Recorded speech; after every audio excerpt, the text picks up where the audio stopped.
그리고 이제 마지막 파트인 네트워크 사이언스를 할 건데 지금 오늘 포함해가지고 3주 남았잖아요. 그래서 준비한 토픽이 총 4가지인데 아마존, 넷플릭스, 구글, 페이스북 뭐 빠르게 하면은 다 할 수 있을 것 같아요. 혹시 다 못 나가면 녹화 수업을 올려주면 되겠죠. 하지만 수업 시간에 가급적이면 끝내도록 할 거고요. 그리고 오늘까지 하는 숙제 다 잘 냈어요? 별로 안 어려웠죠? 3번이 컨벡스가 맞나요? 3번이 컨벡스가 맞냐고? 강의 자료에는 컨벡스라고 되어 있는데 3번이 뭐였어요? 로그 2에 로그 서메이션 엑스포넨셜의 지수가 xi부터 컨벡스가 아니에요?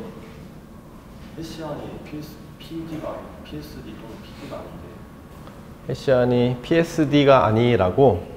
네, 음수가 나오지 않아요? 직접 안 해봐서 모르겠으나 다른 친구들은 해봤어요? 어떻게 나왔어요? 컨벡스하지 않다거나 해시안을 직접 더하거나 알리를 해봤습니다. 성민이는? 저는 PSD를 넣었어요. 다들 뭐 의견이 왜 다르지? 또 누구한테 물어보지? 컨벡스라고 생각하는 사람, 생각하는 게 중요한 게 아니지. 보인 사람 어떻게 보였어요?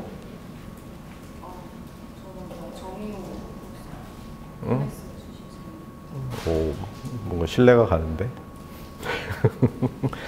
다시 체크를 해보세요. 그래요. 그래서 최적화까지는 했고 그 다음에 우리 기말을 볼지 말지를 생각을 해야 되는데 지금부터 하는 이 4가지 토픽은 시험으로 봐도 되고 아니면 과제로 대체할 수도 있거든요. 그래서 과제로 대체를 하면은 열심히 수업을 듣고 거기 했던 내용을 그냥 구현을 하면 돼요. 그렇게 어렵지 않은 내용들이라서 간단하게 구현을 하면 되고 일단 오늘 수업 들어보고 저거를 과제를 하는 게 낫겠다 아니면 나중에 시험을 보는 게 낫겠다 이따가 끝날 때 다시 물어볼게요. 오케이. 그래요. 그리고 그 4가지 토픽 말고도 토픽이 원래 오리지널 책에는 20개가 있어가지고 저기 보면은 여기 Networked Life 20 Questions and Answers 프린스턴 대학교의 멍시환 교수님, 내가 포닥할 때 지도 교수님이었죠. 지금은 퍼듀의 총장님으로 올해 1월 1일부터 부임을 하셨는데 어쨌든 거기에는 20가지 토픽이 있어요. 그리고 저분은 뭐 원래 수학도 부전공을 같이 해가지고 굉장히 이론적인 연구를 했지만 또 프랙티컬한 그런 생각도 많이 하고 특히 저 책에는 공학하고 실제 생활하고 연결시키는 그런 주제들로 되어 있거든요. 그래서 여러분이 여태까지는 어떤 수학적인 모델링, 그거에 따른 데리베이션, 뭐 미분, 뭐 적분, 뭐 등등등 좀 이런 형태에 익숙해져 있었다면 물론 그런 내용들이 계속 나오긴 하겠지만 이거를 실생활하고 어떻게 연결을 시키려고 노력을 한 책이 저 책이에요. 그리고 그래서 프린스턴 대학교의 3학년 학생들을 대상으로 수업을 쭉 했던 내용이고 한 학기 내내 근데 가급적이면은 원래 목적은 저기 수식을 안 쓰고 하려는 게 목적이었지만 사실 많이 나오고요. 그거를 조금 더 바꿔가지고 6가지 주제를 다시 또 추려가지고 퍼듀에서 또 뭐 비슷한 수업을 하고 있어요. 근데 지금 이 인공지능 통신 수업에서는 그거를 다 다룰 수가 없으니까 그 중에 4가지만 뽑아가지고 하는 건데 그 외에 다른 것들은 또 무슨 토픽이 있는지 궁금하잖아요. 그래서 잠깐 얘기를 하는데 이게 지금 시간이 어떻게 될지 모르겠어 가지고 일단 메인 오늘 해야 되는 넷플릭스 레코멘데이션 시스템 얘기를 먼저 하고 그 다음에 시간이 좀 남으면은 여기 있는 내용들을 좀 얘기를 할게요. 그래서 가령 어떤 것들이 있냐 하면 뭐 일단 우리 네트워크 everywhere, networks are everywhere. 그리고 데이터도 마찬가지로 이렇게 퍼져 있죠. 그래서 우리 페이스북 얘기 잠깐만요. 이거는 다룰 거고 페이스북 네트워크를 이루고 있죠. 여러분의 페이지랑 다른 사람의 페이지가 서로 연결이 되어 있으니까 네트워크가 형성이 되죠. 또는 그래프가 형성이 되죠. 지금부터는 그래프라는 얘기를 되게 많이 할 건데 그래프는 뭐냐 하면은 어떤 노드가 있고 다른 노드가 있으면 두 노드 사이에 연결이 있으면 이거를 그래프라고 부릅니다. 그래서 노드와 엣지의 집합이 그래프예요. 그래서 페이스북 그래프가 있어요. 또는 트위터 또 마찬가지로 트위터 네트워크 또는 트위터 그래프가 존재하죠. 그래서 그런 그래프를 분석을 함으로써 사람들이 어떻게 연결되어 있고 어떻게 영향력을 주고받고 누가 인플루언서고 뭐 이런 것들을 체크를 할 수가 있겠죠. 뭐 제일 쉽게 생각하면은 팔로우가 많은 사람이 셀럽이죠. 뭐 기본적으로 그렇게 생각할 수 있겠죠. 굉장히 단순한 매트릭이면서 뭐 좋은 매트릭입니다. 하지만 그게 다가 아니다라는 얘기를 할 거고요. 그래서 아마 페이스북 얘기는 맨 마지막이었던 것 같고요. 그러니까 우리 4가지 토픽 중에서. 그리고 위키피디아도 다큐먼트가 또 다른 거를 하이퍼텍스트로 이렇게 가르치고 있으니까 위키피디아도 네트워크로 생각을 할 수가 있습니다. 유튜브도 사실 유튜브는 이게 네트워크인가라고 생각이 좀 되긴 하는데 유튜브 여러분이 본 다음에 그 다음에 추천이 뜨잖아요. 근데 개인적으로는 유튜브 추천 알고리즘이 조금 마음에 안 들어요. 일단 개인적인 생각이니까 그냥 참고만 하세요. 유튜브건 인스타그램이건 페이스북이건 페이스북은 아니지 유튜브건 인스타그램이건 이렇게 보면은 그 다음에 비슷한 다른 것들이 뜨잖아요. 그래가지고 계속 클릭하게 만들잖아요. 그래서 계속 보게 만들잖아요. 그게 알고리즘의 목적이에요. 유튜브 추천 알고리즘과 인스타그램 추천 알고리즘의 목적은 여러분의 시간을 최대한 많이 여기에 쓰게 만드는 거예요. 왜 그럴까요? 그래야지만 광고를 거기다 넣어가지고 볼 수 있으니까. 그래서 뭐 그게 나쁘다는 얘기는 아니고요. 하지만 그로 인해서 나쁜 일들이 생기긴 하잖아요. 뭐 좋아요를 받기 위해서 엄한 짓 하다가 막 사고 나고 심지어 뭐 사망에 이르는 일도 있고 등등등 하죠. 그래서 오늘 할 주제인 넷플릭스 레코멘데이션 알고리즘도 레코멘데이션 시스템이고 유튜브에서 하는 것도 어떠한 레코멘데이션 알고리즘을 쓰는 거고 뭐 그런 내용들이에요. 그리고 인터넷 뭐 또 네트워크이죠 당연히. 그리고 P2P 이것도 네트워크이죠. 그래서 여러분들을 이런 코어 인터넷으로 연결을 시키기 위해서 액세스 네트워크를 통해 가지고 여러분이 데이터를 주고받죠. 액세스 네트워크는 여기 있는 와이파이 그리고 여러분이 지금 쓰고 있는 5G, 앞으로 쓸 6G 뭐 그런 것들을 액세스 네트워크라고 불러요. 이 그림은 한 20년 전인데 어쨌든 여러분이 유선으로도 연결될 수 있고 무선으로도 연결될 수 있죠. 그래서 20년 전에 ADSL, VDSL 그런 전화선을 이용한 인터넷을 쓰다가 그게 Fiber to the Home 그래서 옵티컬 파이버로 각각 집이 연결돼서 뭐 대역폭이 많이 넓어졌죠. 어쨌든 액세스 네트워크가 있기 때문에 여러분이 연결이 되는 겁니다. 셀룰라 네트워크 이거 좀 황당한데 이게 지금 미국의 옛날 거예요. 미국의 그 셀룰라 네트워크 커버리지를 보여주고 있습니다. 주황색으로 표시된 데가 연결이 되어 있는 거고 그렇지 않은 데가 연결이 지금 안 돼 있는 건데 이거는 예전에 3G 기준이에요. 근데 의외로 우리나라는 5G 뭐 이렇게 어드밴스된 걸 쓰고 있지만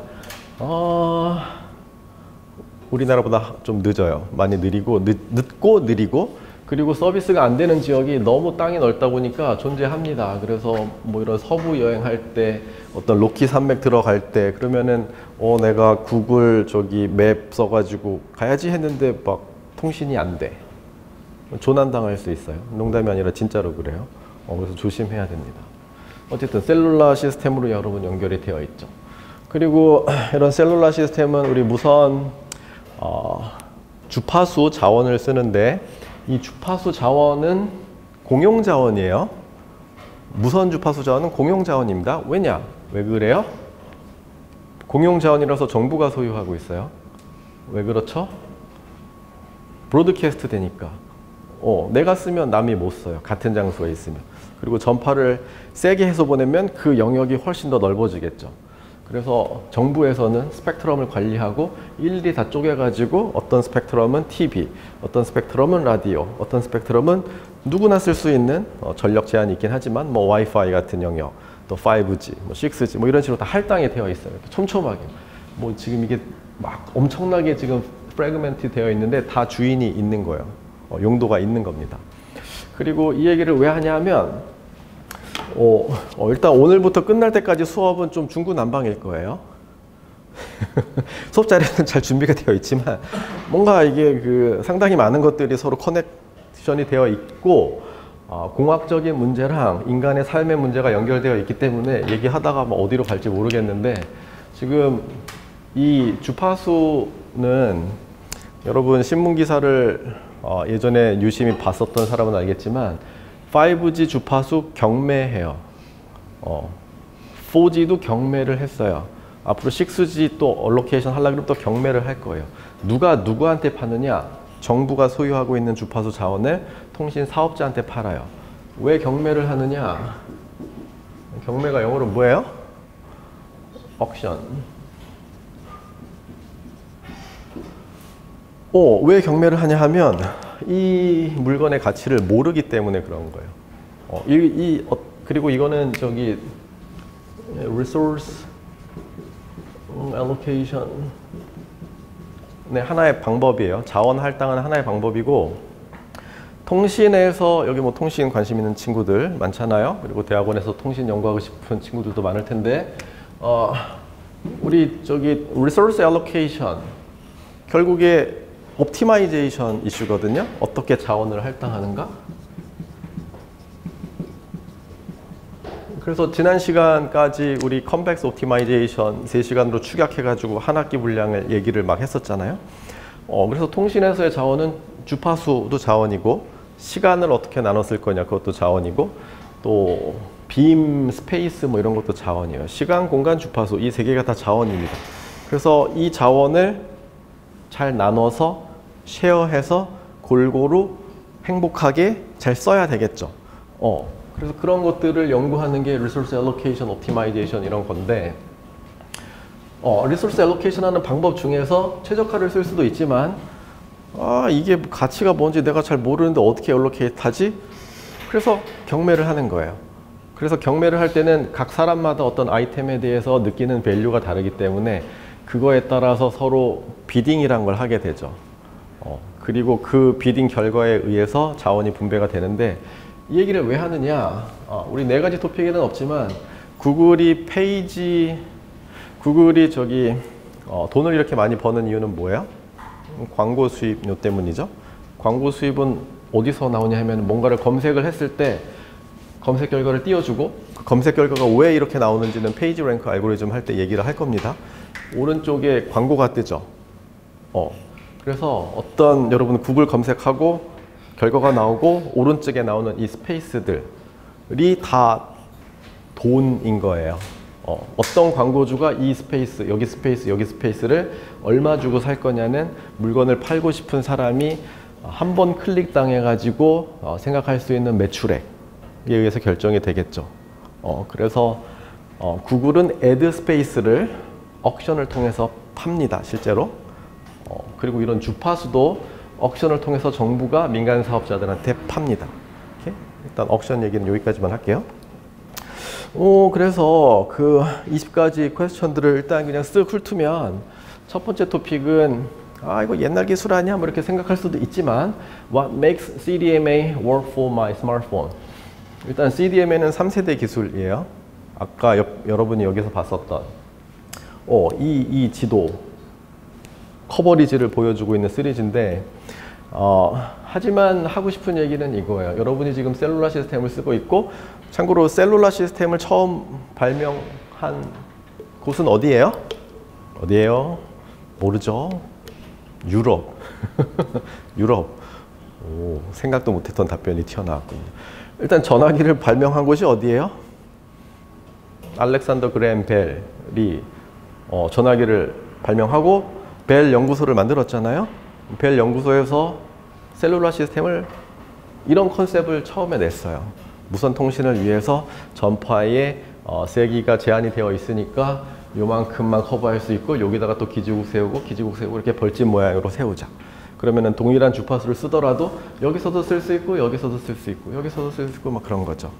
리소스를 사용하는 어떤 방법인데 중요한 거는 뭐냐면은 간섭이에요. 통신에서 중요한 거는 간섭이에요. 그래서 여기랑 여기가 지금 동일한 주파수를 쓴다 그러면 당연히 이 경계에서는 간섭이 일어나게 됩니다. 여기랑 같은 주파수를 쓰고 여기는 다른 주파수를 쓰면 이렇게는 간섭이 없겠죠. 하지만 어쨌든 여기서부터 여기까지 또 간섭이 또 생기겠죠. 그래서 간섭을 잘 제어하면서 통신을 할 수 있게끔 하는 것이 여기 최적화해서 하는 거고 옵티마이제이션에서 하는 거예요. 근데 이 CDMA에서 옛날 기술이라고 무시하면 안 돼요. CDMA에서 중요한 게 뭐냐 하면 파워 컨트롤을 어떻게 할 거냐. 특히 이 모바일 스테이션에서 베이스 스테이션으로 가는 업링크, 반대는 다운링크라고 부르는데 업링크의 트랜스밋 파워 컨트롤을 어떻게 잘 할 거냐에 대한 이슈가 중요하죠. 왜 중요하냐면 여러분이 칵테일 파티에 갔다고 생각을 해보세요. 시끄럽죠.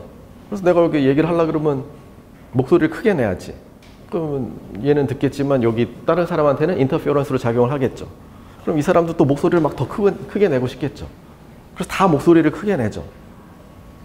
그래서 다 신나고 알코올을 마시니까 또 텐션이 업되고 그러니까 목소리는 더 커지고 간섭은 더 커지고 하여튼 그런 상황인데 통신에서는 이거를 어떻게 잘 해결할 거냐. 잘 해결한다는 얘기는 각자 예를 들어 뭐 우리의 오브젝티브 펑션이 다양할 수가 있는데 전체 사용자의 통신 속도의 썸을 맥시마이즈 하는 뭐 그런 걸 생각할 수도 있겠죠. 그러면서 미니멈 파워를 어떻게 할 거냐. 뭐 이제 그런 알고리즘을 생각을 해야 되는데 이 CDMA에서 업링크 파워 컨트롤을 하는데 이거를 베이스 스테이션이 모든 정보를 다 가지고 야 뭐 너 여기 저기 단말 여기 있고 저기 있고 저기 위치 다 알고 여기 얘가 뭐 필요로 하는 데이터 레이 다 알고 뭐 채널 게인 다 알고 그래가지고 모든 계산을 다 베이스 스테이션에서 하고 일일이 다 지령을 내려가지고 할 수도 있겠죠. 그런 거는 여러분이 지난 시간까지 배웠던 내가 특별히 얘기는 안 했지만 centralized 방식이에요. centralized. 모든 데이터를 한 곳에 다 모으고 계산을 다 한 곳에서 하고 결과를 다 낸 다음에 알려주는 방식이죠. 이런 centralized optimization의 일단 단점이 뭘까요? 여기 모든 부하가 다 걸리잖아요. 그래서 컴퓨팅 파워가 많이 필요하고 정보도 다 글로 모여야 되는 거죠. 그럴 때의 단점은 뭐예요? 스케일러빌리티가 떨어진다는 거죠. 사용자가 많아지면 많아질수록 계산량이 점점 늘어나는 거예요. 그렇죠? 그렇기 때문에 반대로 생각해야 되는 컨셉이 뭐예요? 디스트리뷰티드겠죠.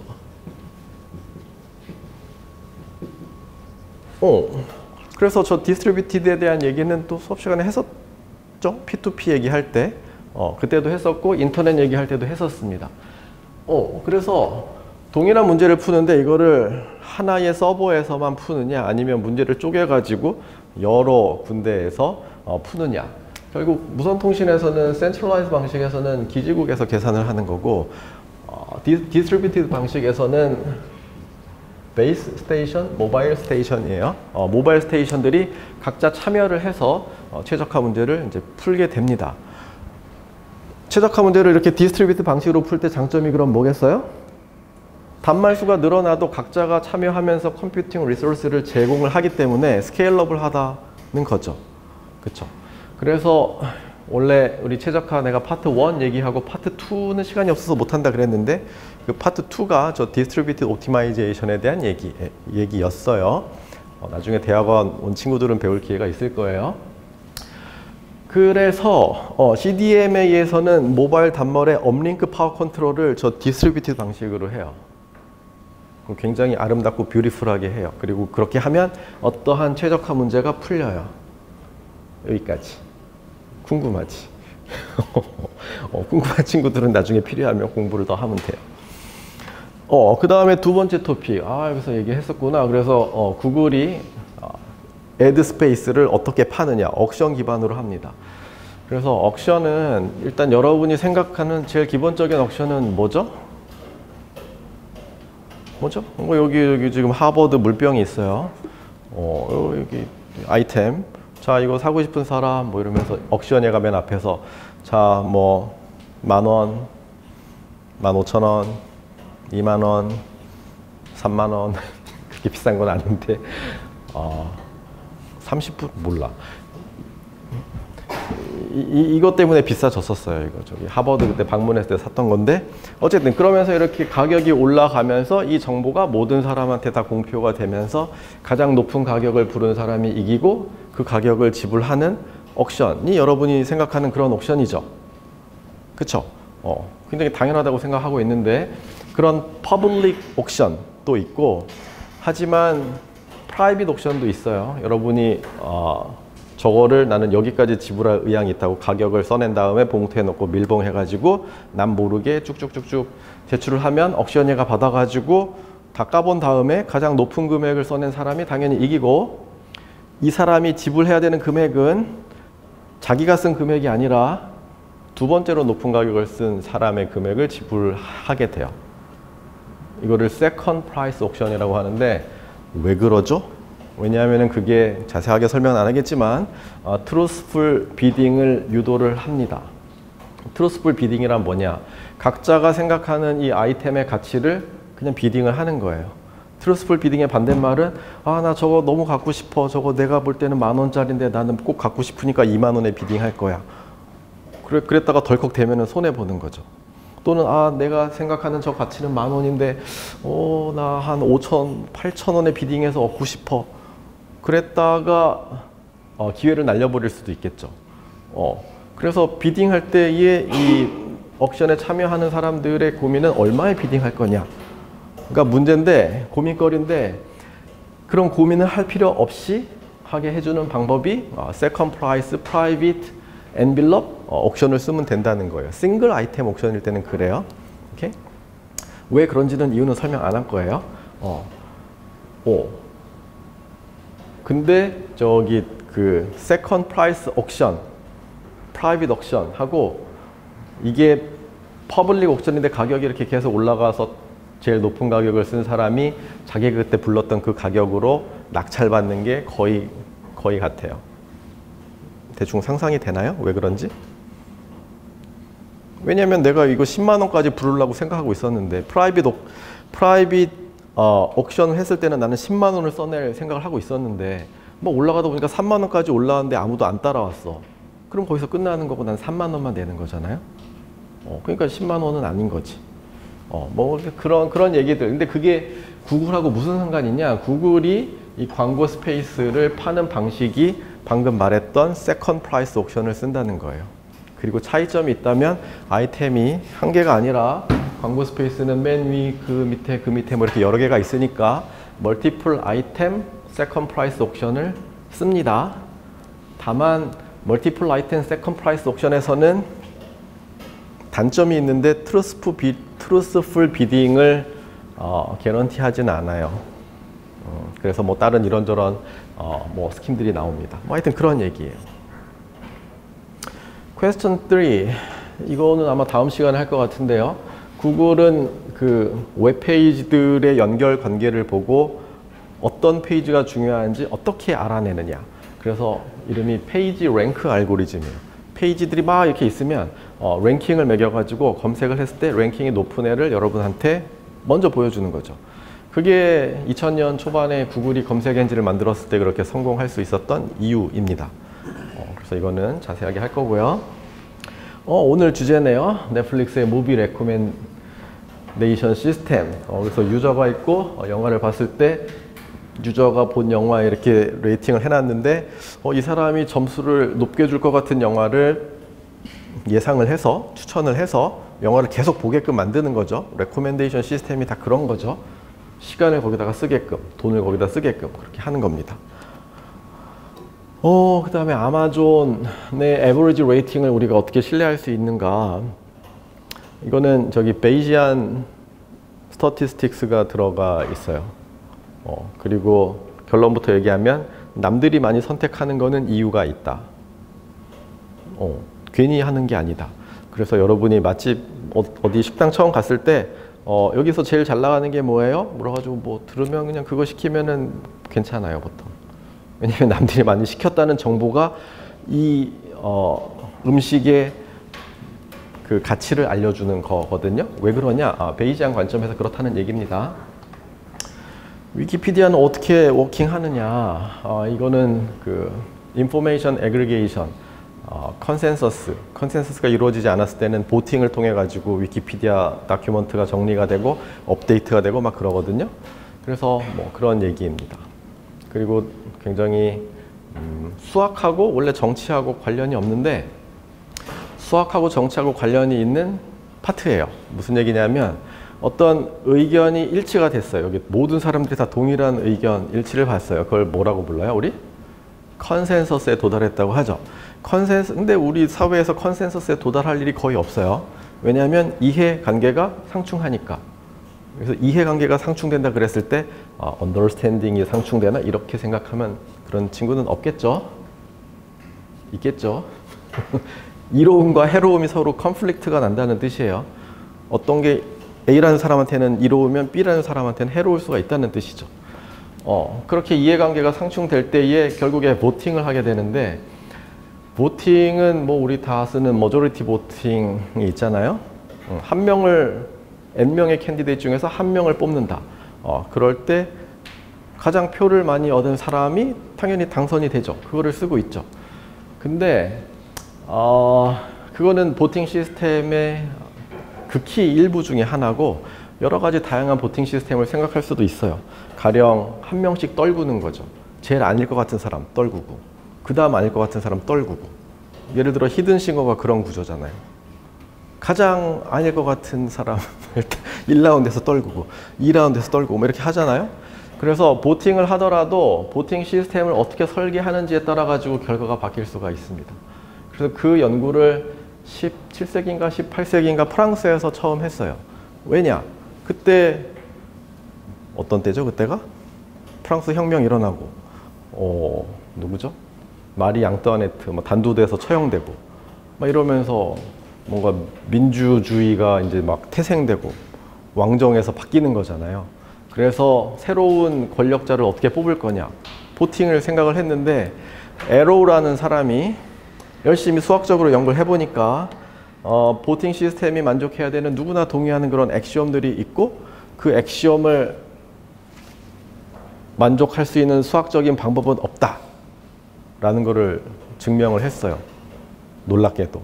그게 에로우의 Arrow's Impossibility Theorem이라는 겁니다. 뭐 하여튼 뭐 그런 얘기예요. 수학하고 정치하고 만나는 그런 영역. 여러분 여기 아마 거의 관심이 없잖아요 지금. 나 먹고 살기도 바쁜데 내가 무슨 근데 관련이 있다는 얘기입니다. 네. 그리고 여기서는 그 티핑 포인트를 얘기를 합니다. How do I viralize a YouTube video and tip a Groupon deal? 티핑 포인트라는 표현이 나오는데 티핑이 뭐예요? 팁을 주는 게 티핑이 아니고 여기서는 볼펜의 팁, 요거의 팁, 요게 팁이에요. 팁에서는 무슨 일이 생겨요? 여기다가 물건을 올려놓으면 이쪽으로 떨어질 수도 있고 이쪽으로 떨어질 수도 있고 아주 작은 디퍼런스에 의해서 완전히 정반대의 결과가 나오는 게 티핑 포인트예요. 그래서 이 얘기를 왜 하냐면 사회 현상을 우리가 이해하려고 할 때 어느 쪽으로 쏠리는 그런 현상들이 생기거든요. 그래서 티핑 포인트의 왼쪽이냐 오른쪽이냐 따라 가지고 저쪽으로 확 쏠리기도 하고 이쪽으로 확 쏠리기도 하는데 그런 일들이 소셜미디어, 외국에서는 소셜미디어라고 하고 우리나라에서는 SNS라고 하죠. SNS에서 더 가속화되고 있어요. 왜냐하면 사람들이 서로 영향을 너무 많이 주고받고 있거든. 그래서 옆 사람한테 굉장히 영향을 많이 받고 있거든. 그래가지고 확 쏠려가지고 어떤 상품이 아니면 어떤 가수가 어떤 그룹이 인기가 이렇게 났다가 거품처럼 꺼졌다가 막 이런 일들이 생기는 거죠. 그래서 그런 걸 이용을 해서 저기 viralize라는 표현이 나오는데 viralize는 구두 마케팅이거든요. 이 소셜 미디어 SNS를 사람들이 연구하는 이유가 많겠지만 그 중에 굉장히 중요한 것 중에 하나가 돈이 되기 때문이고 누구한테 돈이 되느냐? 물건을 파는 생산자들 입장에서 돈이 되는 거예요. 왜냐? 사람들이 여기서 시간을 많이 쓰면 광고를 할 수 있는 거죠. 광고. 광고.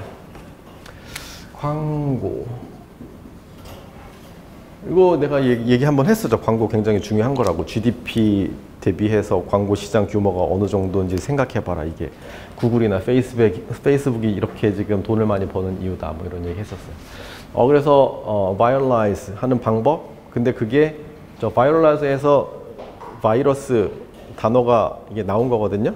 그래서 전염되고 막 퍼지고 그게 확산되고 막 이런 겁니다. 그래요. 그 다음에 페이스북과 트위터에서 인플루언서 되기. 좋아요 많이 받기. 뭐 이런 얘기인데, 그렇게 어떻게 할 수 있겠느냐라는 질문인데,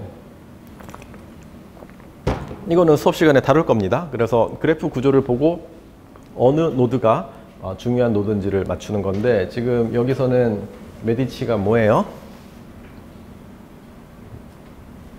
스트로지, 구아다기니, 뭐예요 이게? 메디치 정도는 알지 않나요, 여러분? 메디치 가문. 르네상스 시대의 유럽의 귀족 가문이에요. 이것도 어나더 귀족 가문, 어나더 귀족 가문이에요. 여기 선들은 뭘까요? 정략 결혼이에요. 사람이 선하기도 하고 악하기도 하지만 일단 혈연 관계가 되면 좀 악한 게 좀 줄어들잖아요. 그래서 좀 못 믿어오면 일단 결혼을 하는 거죠. 그래서 딸이가 있고 아들이가 있고 그러면은 뭐 배신 때리기 힘들잖아요. 뭐 그래가지고 이렇게 정략 결혼 지도를 딱 해놓고 어느 가문이 영향력이 크냐. 물론 여기 정략 결혼 많이 한 가문이 크다 이렇게 생각할 수 있겠지만 그게 다면은 이런 얘기를 할 필요가 없는 거죠. 그래서 그래프 구조를 보고 중요한 노드를 찾는 그런 방법에 대한 얘기를 할 겁니다. 그 다음에 스몰 월드. 전 세계 모든 사람들은 6단계만 거치면 연결이 된다. 라는 연구가 사회과학에서 굉장히 일찍 이루어졌어요. 뭐 1960년대, 70년대 뭐 거의 이 정도예요. 그래서 이거를 스몰 월드 프로퍼티라고 부르는데 가령 저하고 오바마하고 몇 단계 거치면 연결될까? 뭐 이런 거. 아마 한 at most 3 steps. 1 스텝은 아니고 직접 모르니까 2 스텝 내지는 3 스텝 이면 가능할 거다라고 생각하고 있어요. 그래서 그런 일이 어떻게 생기는지를 연구를 한 겁니다. 네트워크 구조를 보고. 근데 여기 지금 핵심적인 게 뭐예요? 여기 소스가 있고 여기 데스티네이션이 있어요. 뭔가 연결이 돼야 되는데 우리의 사람들 사이의 커넥션은 여러분의 주위에 있는 사람들, 동문, 뭐 같은 종교 활동하는 사람들 서로 끼리끼리 알고 있는 이런 관계들이 있잖아요. 내 친구를 얘가 알고 얘 친구도 내가 알고 서로 이렇게 다 알고 있는 그런 상태를 스트롱 타이라고 불러요. 서로 다 이렇게 끈끈하게 연결이 돼 있어요. 그런 관계가 있는 반면 뜬금없이 누구를 아는데 이 누구는 내 친구들이 다 몰라. 뭐 그런 커넥션도 있겠죠. 그거를 여기서는 지금 롱 레인지 커넥션이라고 불러놨어요. 근데 전 세계 모든 사람들이 평균적으로 6스텝으로 연결될 수 있는 이유는 이런 롱 레인지 커넥션이 있기 때문이다 라는 거예요. 그리고 의외로 살아가면서 여러분이 도움을 받을 수 있는 부분도 이런 데서 많이 와요. 가까운 친구들한테 맨날 뭐 같이 숙제하면서 뭐 물론 도움을 받을 수도 있겠지만 뭔가 어떤 중요한 결정을 내려야 될 때나 중요한 도움을 받아야 될 때나 의외로 우연히 알고 있던 어떤 사람에 의해서 도움을 받던지 또 정보를 얻던지 할 수가 있어요. 그래서 착하게 살아야 되는 겁니다. 나쁘게 살면은 레퓨테이션 나빠져가지고 그런 일은 안 생겨요. 그래서 이런 스몰 월드 프로퍼티에 대한 얘기. 퀘스천 10은 인터넷은 아킬레스 힐이 있겠느냐라는 좀 볼드한 질문이에요. Does the internet have an Achilles heel? 뭔 소리예요 이게? 아킬레스 힐이 뭐예요? 알지? 아킬레스 힐 여기. 저기가 가장 취약한 부분이잖아요. 그래서 인터넷에는 가장 취약한 부분이 있겠느냐라는 질문이고 답은 있다. 아니 들어. 왜 안 들어? 번쩍. 오, 생각보다 많네. 없다. 더 없네. 뭐지? 모르겠다. 말하고 싶지 않다. 손들고 싶지 않다. 아, 일단 저기 아킬레스 힐이 있다고 생각하는 친구들이 더 많았는데요. 답은 없다예요. 왜 없냐? 인터넷은 처음에 태생부터 디스트리뷰티드 시스템으로 만들었거든요. 그래서 인터넷이 돌아가는데 필요한 계산을 몇 군데 한정된, 한 군데 또는 몇 군데로 한정되지가 않습니다. 그리고 분산 최적화의 대표적인 예가 인터넷이에요. 그리고 그 분산 최적화에 기여하는 사람들이 여러분들이에요. 여러분이 집에서 인터넷 PC로 할 때, 스마트폰으로 할 때 TCP 커넥션을 맺어가지고 서버에 접속을 하죠. 여러분은 클라이언트니까. 클라이언트 서버 사이에 커넥션이 맺어지고 이 인터넷을 서로 쉐어했을 때 중요한 게 그럼 뭐겠어요? 트래픽 전송 속도겠죠. 내가 너무 데이터를 많이 보내면 컨제션이 생겨가지고 남이 못 쓸 거잖아요. 그러니까 적절하게 네트워크 컨제션 상황을 보면서 샌딩 레이트를 조절을 해야겠죠. 그거를 누가 하느냐? 패킷을 왔다 갔다 날르는 라우터가 결정하는 게 아니라 양쪽 끝단에 있는 서버와 클라이언트가 결정을 해요. 여러분이 클라이언트니까 주로 여러분도 결정을 해요. 오케이? 그렇게 디스트리뷰트된 방식으로 동작을 하도록 인터넷을 처음에 설계를 했고, 그 이유는 인터넷이 처음에 개발된 게 언제예요? 여기 컴퓨터 통신 듣는 사람? 인터넷 왜 나왔어? 어쩌다 나왔어? 뭘 몰라요? 1960년대, 70년대 이때가 어떤 시대예요? 냉전의 시대지. 막 달나라 서로 먼저 가려고 그러고 막 미국, 막 소련 막 서로 군비 경쟁하고 막 그러던 시대잖아요. 그러니까 전쟁이 났을 때도 그래서 통신 시설이 파괴됐을 때도 효과적으로 통신할 수 있는 시스템에 대한 니즈가 미 국방성에 있었죠. 그래서 DARPA에서 연구의 시작은 DARPA에서 많이 합니다. 거기서 이게 필요하니까 펀드를 줄 테니까 연구해봐라. 그래가지고 인터넷 구조를 연구를 했고 지금 구조가 나온 거예요. 소련에서 소련이 뭐예요? 소비에트 유니언, 연방, 소련해서 소련인 거죠. 그래서 미사일이 날라가지고 막 미국이 막 이렇게 폭격을 맞아가지고 통신 시설이 파괴가 됐더라도 이 네트워크 아키텍처를 어떻게 가져가면 우회해가지고 갈 수 있겠느냐, 뭐 이런 생각을 한 거고, 그렇게 해서 나온 게 지금의 인터넷입니다.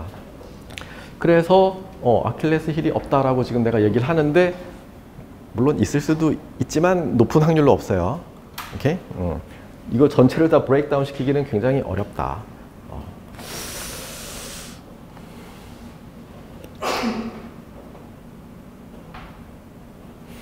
자, 그 다음에 여기 이제 돈 얘기가 나오는데, 원래 이 네트워크 20 question 이거의 부제가, 그러니까 네트워크 라이프 20 question, 그리고 부제가 friends, money, and byte예요.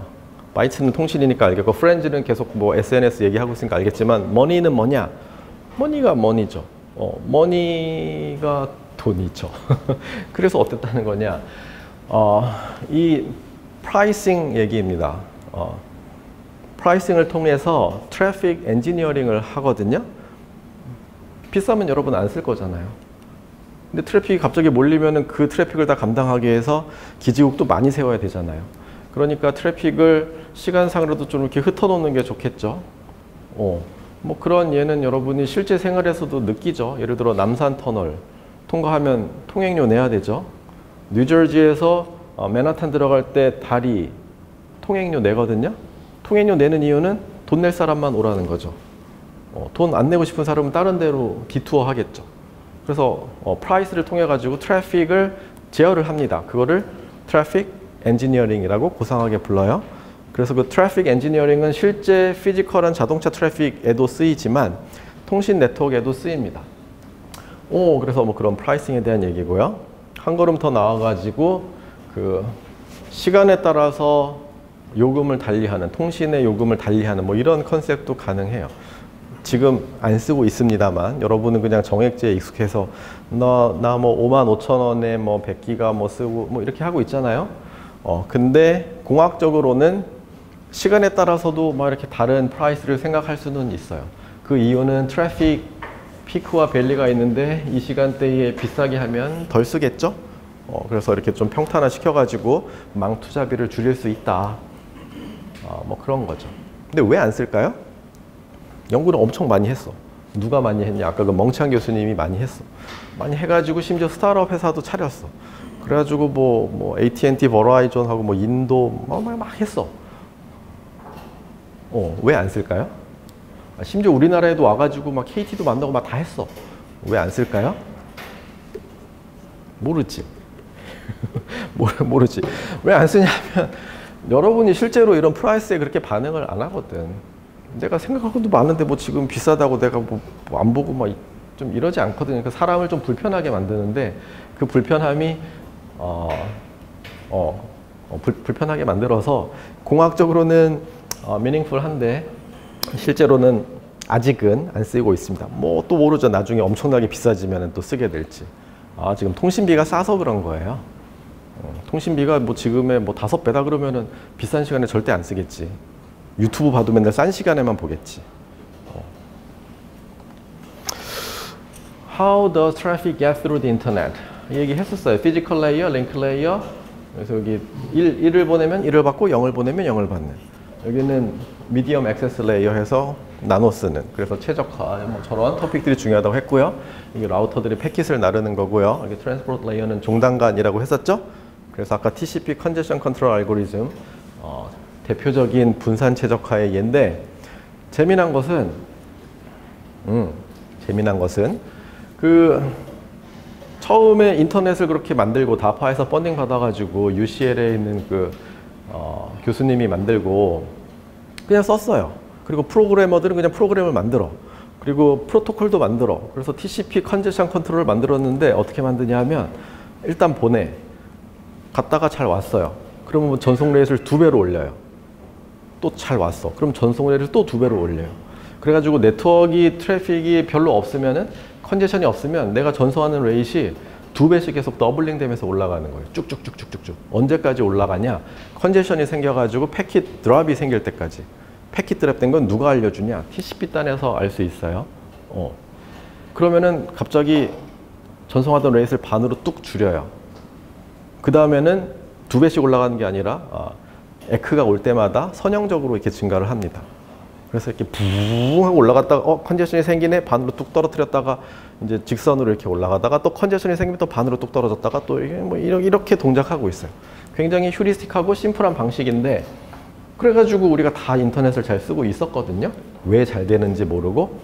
근데 그게 왜 잘 되는지를 발견한, 증명한, 수학적으로 증명한 사람이 이 사람이에요.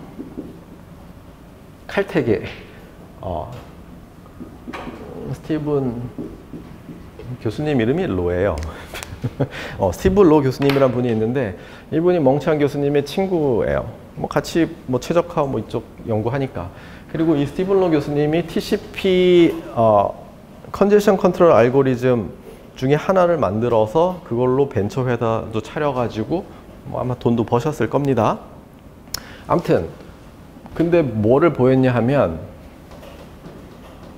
엔지니어들이 휴리스틱하게 경험적으로 만든 아까 그 단순한 TCP 컨제션 컨트롤 알고리즘이 제어 관점에서 보면 여러분 제어공학개론, 현대제어개론, 자동제어개론 뭐 하여튼 그런 거 들었잖아요. 3학년 1학기 때. 제어 관점에서 보면 거대한 인터넷 시스템을 제어를 하는데 우리 클라이언트와 서버들이 각자 참여해가지고 제어를 지금 하고 있는 거고 트랜스미션 레이스를 알고 봤더니 그게 어떠한 거대한 최적화 문제를 분산으로 푸는 거다 라는 거를 이분이 보였어요. 그게 어디 나오냐 하면 우리 파트 1의 끝부분에 나와요. 어플리케이션 해가지고 거긴 안 했는데 거기 보면은 막 네트워크 유틸리티 맥시마이제이션 막 이런 용어들이 나오거든요. 네트워크 유틸리티 맥시마이제이션 뭐 줄여서 NUM이라고도 하긴 하는데 그래서 그 문제 포뮬레이션이 나오고 그 문제 포뮬레이션을 이렇게 막 잘 들여다보면은 이거는 뭐 데이터 레이스를 최대화하는데 제약 조건이 있겠죠. 링크의 커패시티 제약 조건이 있겠죠. 트래픽의 썸이 이 링크 커패시티를 넘어가면 안 되잖아요. 그리고 들어오는 트래픽은 뭐 일로 나가는 그런 키르이호프 법칙 같은 게 또 뭐 있어야 될 거잖아요. 그리고 그래서 우리한테 주어진 최적화 문제를 알고 봤더니 그 여러분이 배웠던 라그랑지 멀티플라이어 써가지고 막 하면은 풀 수가 있다. 그렇기 때문에 우리 인터넷은 이렇게 분산 최적화 방식으로 잘 돌아가고 있다. 이런 걸 이분이 보였어요. 훌륭하신 분이죠. 칼텍에. 칼텍은 어디에 있어요? 패사디나? LA에 굉장히 가까울걸요? 안 가봐서 모르겠는데 굉장히 가깝고 머던 패밀리에 종종 가끔 나오죠. 칼텍이. 머던 패밀리라는 미드가 있죠. 근데 이분이 요새 뭐 해요? 파워 시스템 연구하고 있어요. 파워 시스템으로 이렇게 변신하신 지 한 10년 됐고 파워 시스템으로 변신한 다음에 파워 시스템에서 제일 중요한 문제 중에 하나가 옵티말 파워 플로우, 줄여서 OPF라는 게 있어요. 한국말로는 최적 조류 계산 뭐 이런 표현을 쓰는데 옵티멀 파워 플로우라는 문제가 있어요. 저게 뭐냐 하면은 여러분 이렇게 전기를 막 쓰고 있잖아요. 부하가 있는 겁니다. 그럼 누군가가 에너지를 생산해서 공급을 해줘야겠죠. 발전기가 해주고 이 발전기는 화력 발전, 수력 발전, 원자력 발전 플러스 재생에너지, 태양광 풍력 등등등 막 있겠죠.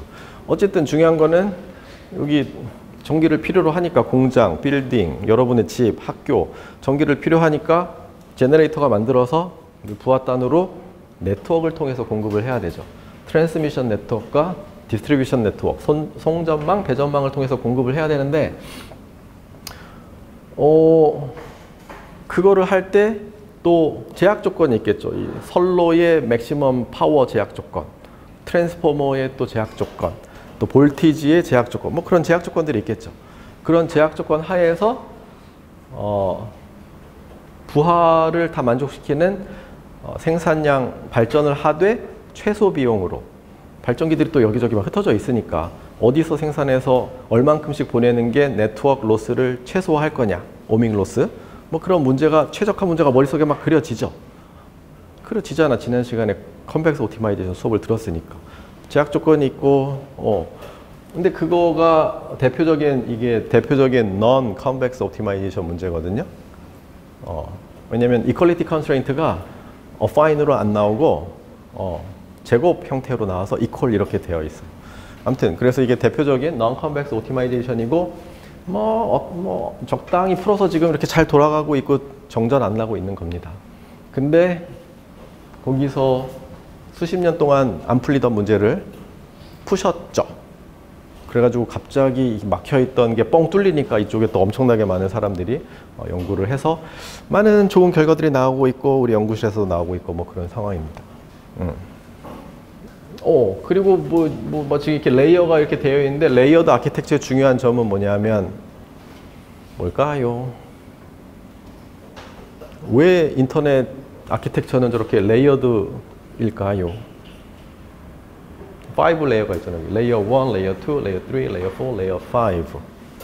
레이어드 아키텍처를 갖는 이유는 뭘까요? 나는 인접한 레이어하고만 인터랙션을 하면 돼요. 역할 분담. 여러분이 어떤 앱을 개발하고 싶다. 앱 개발자다. 그러면 여기서 앱을 만들 거잖아요.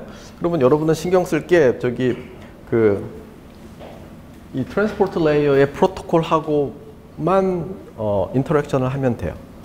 API를 써가지고 여기서만 왔다 갔다 하면 돼요. 뭐 네트워크가 뭘 하는지 뭐 전혀 신경 쓸 필요가 없어요. 왜냐면 그 모든 건 얘가 다 알아서 해주니까. 마찬가지로 이 네트워크 레이어는 피지컬 레이어를 신경 쓸 필요가 전혀 없어요. 자기랑 인접한 이 레이어들만 신경 쓰면 됩니다.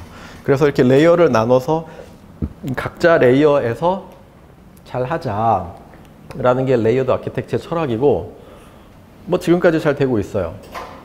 하지만 여러분이 연구자라면 항상 퀘스처닝을 해야죠. 정말 그럴까? 뭐 이런 퀘스처닝을 해야 되고 그런 퀘스처닝을 이미 한 20년 전에 누가 했어요. 그래가지고 지금 피지컬 레이어랑 링크 레이어가 이렇게 나눠져 있는데 두 개를 뭔가 같이 잘해보자 라는 생각을 당연히 할 수 있겠죠. 그래서 그런 생각을 누가 했냐 하면 내가 2005년에 미국 유학 가려고 이제 KT 다니다가 물론 그 전부터 생각하긴 했지만 나 가서 뭐 연구하지 하고 막 논문 찾아봤더니 그때 핫했던 키워드가 뭐냐 하면 크로스 레이어 옵티마이제이션이에요.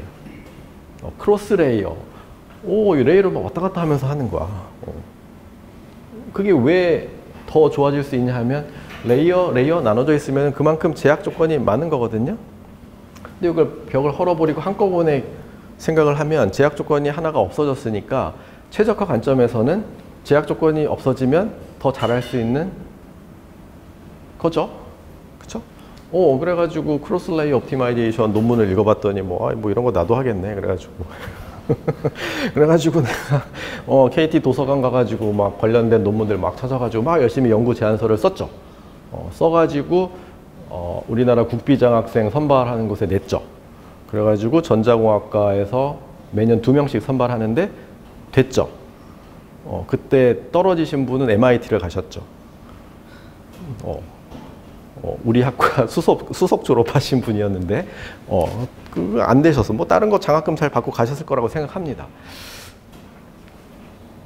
그래가지고 크로스 레이어 옵티마이제이션이 한때 이렇게 한참 막 붐이 있었고요. 요새 또 크로스 레이어에 대한 얘기가 갑자기 좀 뜬금없이 다른 데로 가면 인공지능 반도체에서 나오고 있어요. 무슨 얘기인지는 얘기 안 해줄 건데 나중에 링크 하나를 줄 테니까 관심 있는 친구들은 보세요. 무슨 얘기냐면 링크를 줄 테니까 보세요. 우리 AI를 하려고 그러면은 지금 우리는 알고리즘만 얘기하고 있는데 이걸 반도체에서 구현해가지고 돌아가야 되잖아요. 그치? 그래서 여러분이 알고 있는 CPU에서 계산할 수도 있고 게임할 때 쓰는 GPU에서 계산할 수도 있고 왜 게임할 때 쓰는 GPU가 AI에 이렇게 좋은 건가요? 라고 물어본다면 AI 계산의 대부분은 매트릭스 곱셈이거든요. 매트릭스 곱셈이 그럼 게임할 때 왜 나오죠? 3차원 이거 렌더링하고 뭐 이렇게 하려고 그러면 계속 뭐 그런 거 하거든. 그러니까 아주 단순한 그런 작업을 많이 해야 되거든. 그래서 GPU가 나왔잖아요. 근데 그거보다 더 단순한 작업을 더 적은 전력 소비를 하면서 더 빠르게 할 수 있는 무언가가 또 필요하겠죠. 그게 뭐예요? 그게 요새 흔히 말하는 NPU라는 거죠. Neural Processing Unit. 또 어떤 데는 TPU라는 표현을 씁니다. Tensor Processing Unit. 그래서 약간 브랜드화 돼가지고 회사마다 쓰는 이름이 다른데 결국 한마디로 얘기하면은 AI 가속기예요. 그래서 CPU 안에 GPU 안에 NPU 뭐 이렇게 있다고 생각하면 됩니다. NPU가 할 수 있는 일은 다 GPU가 할 수 있어요. GPU가 할 수 있는 일은 다 CPU가 할 수 있어요. 하지만 속도와 가격과 뭐 비용과 이런 차이들이 있겠죠. 그래서 그래서 AI 반도체 쪽에서도 뭐 이렇게 막 레이어가 나눠져 있어가지고 하드웨어가 하는 일, 소프트웨어가 하는 일 뭐 이렇게 나눠져 있는데 그렇게 구분해서 지금까지 생각을 해왔다면 여기서도 크로스 레이어적인 어프로치를 하려고 많이 시도를 하고 있어요. 그래서 여러분들은 알고리즘, 수학 뭐 이런 거에 관심이 주로 많을 친구들이라고 생각이 되지만 하드웨어 쪽도 좀 알면 좋아요. 그래서 가령 컴퓨터 아키텍처 수업을 아직 안 들었다. 2학기 때 기회가 있으니까 들으세요. 컴퓨터 아키텍처가 하드웨어랑 소프트웨어가 만나는 것이거든요. 뭐 인베디드 시스템 이번 학기 뭐 듣고 있는 친구들도 아마 뭐 비슷한 그런 도움을 받을 수 있을 겁니다. 그래서 둘 다 잘 아는 이런 훌륭한 전자공학도가 되자. 뭐 그런 얘기를 하면서 벌써 11시 반이 다 돼가네. Why doesn't the internet collapse under congestion? 컨제션이 있지만 트래픽 레이트를 잘 조정하면서 돌아갈 수 있는 이유는 저기 디스트리뷰트 옵티마이제이션 이기 때문이에요. 왜 비토런트랑 스카이프가 공짜냐? P2P 기반이라서 그래요. 클라우드 안에는 어떻게 생겨 있냐? 뭐 인풋, 아웃풋 사이에 어떤 스위치가 있어가지고 막 이렇게 인터커넥션이 되어 있어요. 인터넷은 비디오를 어떻게 보내느냐? 뭐 잘 보냅니다. 그래서 액세스 네트워크, 코어 네트워크, 그 다음에 어딘가 비디오 서버가 있어가지고 컨텐츠가 딜리버리가 되고 있는데 전통적으로는 그 서버가 굉장히 네트워크 안쪽 깊숙이 어딘가 있어가지고 그랬지만 점점 얘들이 전진 배치되고 그쵸? 그러면서 엣지 단으로 내려오고 심지어 뭐 기지국 단으로 내려오고 막 이러죠. 그래서 우리 페더레이트 러닝 얘기할 때도 얘기했었는데 엣지 컴퓨팅 또는 뭐 포그 컴퓨팅 막 이런 얘기들 하잖아요. 근데 이게 AI랑 별도로 그냥 하던 얘기들이었거든요. 약간 그러니까 클라우드 컴퓨팅 너무 클라우드 위에 있으니까 밑으로 점점 내려와서 엣지 또는 포그 컴퓨팅 얘기를 하면서 했던 얘기들이 클라이언트 여러분 단말들하고의 레이턴시를 줄이고 복잡한 계산은 위에서 하고 간단한 계산은 밑에서 하고 뭐 이런 컨셉이었는데 이게 AI 시대에 들어오면서 더 이제 그렇게 되는 거라는 생각이 들고 있어요. 왜냐하면 그래서 여기 저기 크로스 레이어 얘기할 때 그러니까 AI 반도체 측면에서 얘기를 할 때 어떤 계산은 굉장히 복잡하기 때문에 단말에서 하면 전력 소비가 많고 안 되겠죠. 컴퓨팅 파워도 딸리고. 그래서 그런 것들은 깊은 저기 서버에서 계산해서 결과가 내려와야 될 것이고 그렇지 않은 것들은 단말에서 하든지 아니면 기지국에서 하든지 막 이렇게 될 거잖아요. 근데 통신은 우리가 왜 하느냐라고 생각해 보면 뭐 친구하고 얘기하든지 영화 보든지 뭐 하여튼 그런 목적이 있잖아요. 어떤 어플리케이션의 목적을 갖고 있는데 저 어플리케이션의 목적이 AI가 하려는 그 목적하고 굉장히 일치가 되겠죠. AI가 여러분한테 제공해 줄 수 있는 그런 서비스가 통신이 제공해야 되는 그 서비스가 되고 있는 거죠. 그래서 인공지능 통신이라는 그 키워드를 처음에 만들 때는 일단 만들었다고 얘기했죠. 인공지능 통신 만들었어요. 컴퓨터 통신, 또 디지털 통신, 다 통신. 보기 좋네 이러면서 만들었는데 만들고 나서 생각을 해보니까 두 가지 뜻이 있는 거죠. 첫 번째는 AI for communication 이렇게 생각을 할 수가 있어요.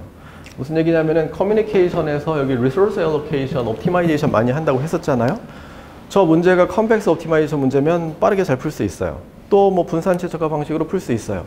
근데 통신에서도 여기 resource allocation 알고리즘 풀고 뭐 이런 거 여기서도 마찬가지고 할 때 non-convex이기 때문에 잘 못 풀고 뭐 이런 일이 생기니까 메타 휴리스틱한 방법으로 이런저런 알고리즘이 나오다가 거기다가 AI를 써가지고 그런 옵티마이제이션 문제를 풀어보자 라고 해서 많은 연구들이 되고 있거든요. 그 중에 하나가 뭐 강화학습이죠. 여기 강화학습을 써가지고 저기 미디엄 액세스 레이어의 자원 할당을 잘 해보자. 뭐 이런 연구 굉장히 많이 되고 있어요. 뭐 잘 되고 있을 겁니다. 하지만 반대가 이거죠. AI를 위한 커뮤니케이션이죠. 그래서 AI를 위한 커뮤니케이션이 뭐냐? 페더레이티드 러닝도 그거 중에 하나예요. 데이터가 굳이 한 곳에 모일 필요 없이 데이터가 흩어져 있지만 통신이 빠르게 연결을 해줄 수 있다면 AI 계산하는데 통신이 역할을 하는 거죠.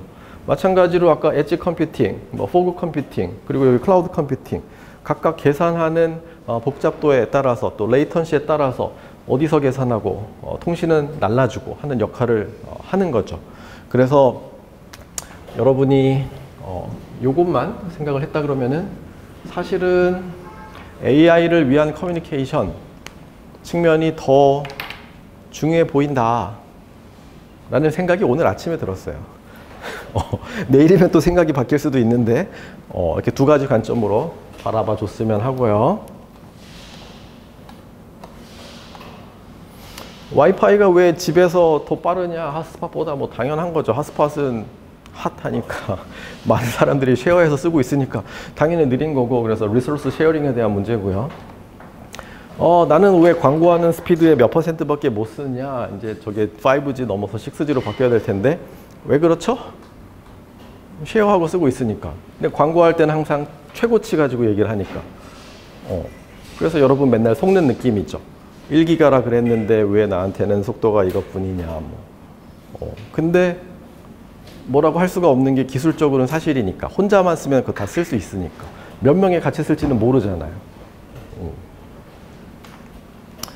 마지막. Fairness. Is it fair that my neighbor's iPad downloads faster? Fairness는 통신에 있어서 이거 어딘가에 또 써야겠군요.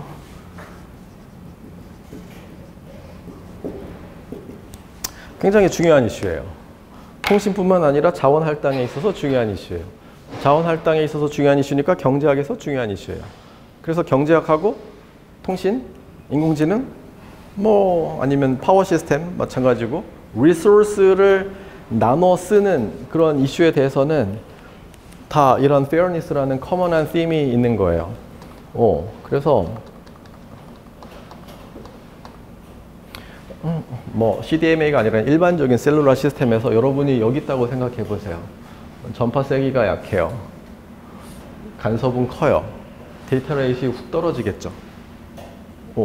근데 만약에 기지국을 운영하는 목적 함수가 각 사용자의 데이터 레이트의 합을 최대화하는 거다 라고 하면 어떻게 되겠어요? 여러분은 어떨 때는 굉장히 높은 서비스를 받고 막 돌아다닐 테니까 뭐 여기 쓰면은 굉장히 높은 서비스로 해서 받겠지만 여기 쓰면 갑자기 품질이 확 떨어지고 심지어는 전화하다가 끊기고 막 그러기도 하겠죠.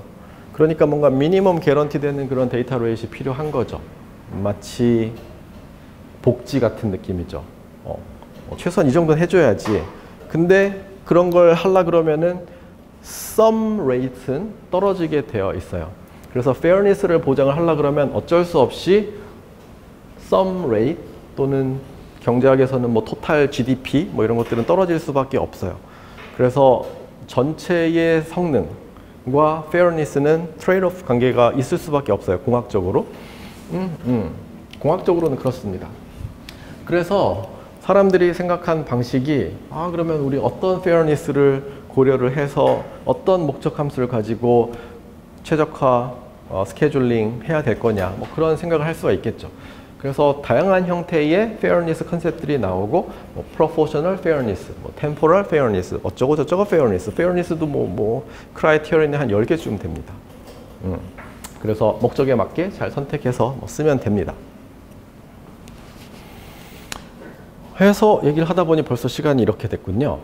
원래는 넷플릭스 얘기를 이미 벌써 한 절반은 했었어야 될 것 같은데 일단 여기까지 하고요. 저기 점심 빠르게 먹고요. 12시에 다시 이 자리에서 만나서 레코멘더 시스템 얘기를 하도록 하겠습니다. 네.